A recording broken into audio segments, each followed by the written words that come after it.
guys, if you've got a patchy lawn, now is the time to fix it. And the best product to fix it with is our Tim's Lawn Top Dressing.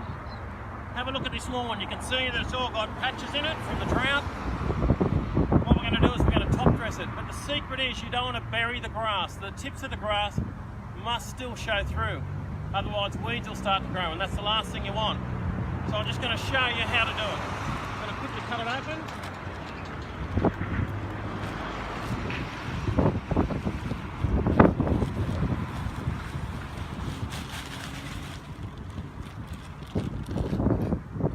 And I like to use the back of a broom. You can use it like a screed.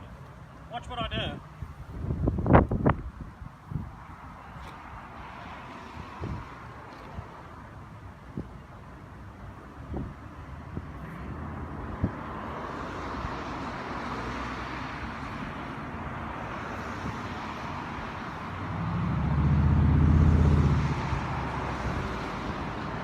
Come back in, looky. You can see the tips of grass still showing through. Now you're going to water it. Before you know it, you're going to have a nice lush green lawn.